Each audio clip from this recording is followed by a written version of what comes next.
അതെ, ഇവിടെ പ്രത്യേകിച്ച് അങ്ങനെ ഓണം സെലിബ്രേഷനൊന്നും ഇല്ലായിരുന്നു.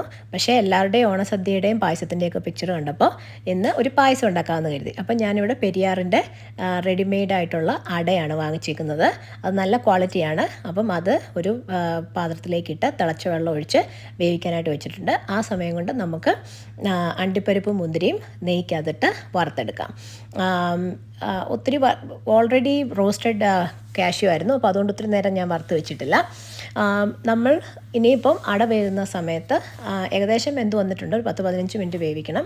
ആ സമയത്ത് നമ്മൾ അടി കട്ടിയുള്ള ഒരു പാത്രത്തിലേക്ക് ഉരുക്കി വെച്ചിരിക്കുന്ന ശർക്കര ഒഴിച്ച് ഒന്ന് തിളച്ച് വരുമ്പോഴേക്കും കുക്ക് ചെയ്ത് വെച്ചിരിക്കുന്ന അട ഒഴിക്കുക.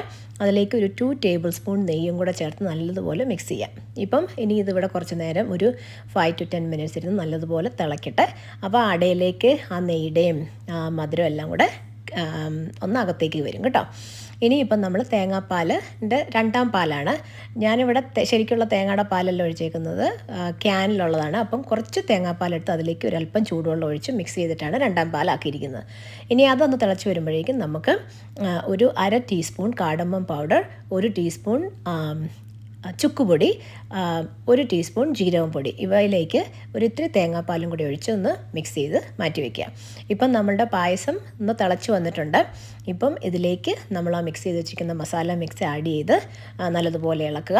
അതിനുശേഷം ബാക്കിയുള്ള ഒരേ ഒരു ക്യാൻ തേങ്ങയാണ് ഞാൻ എടുത്തിരിക്കുന്നത് മുഴുവൻ പായസത്തിന് വേണ്ടി. അപ്പം ബാക്കി വന്നിരിക്കുന്ന പാലും കൂടെ ഇതിലേക്ക് ഒഴിച്ച് നല്ലതുപോലെ മിക്സ് ചെയ്യുക. പിന്നെ വറുത്ത് വെച്ചിരിക്കുന്ന മുന്തിരിങ്ങയും അണ്ടിപ്പരിപ്പും തേങ്ങ വേണമെങ്കിലും വറുത്തിടാം കേട്ടോ. അപ്പം നല്ലതുപോലെ മിക്സ് ചെയ്ത് യോജിപ്പിക്കുക. അപ്പം നമ്മുടെ പായസം റെഡിയാണ്. എല്ലാവരും ട്രൈ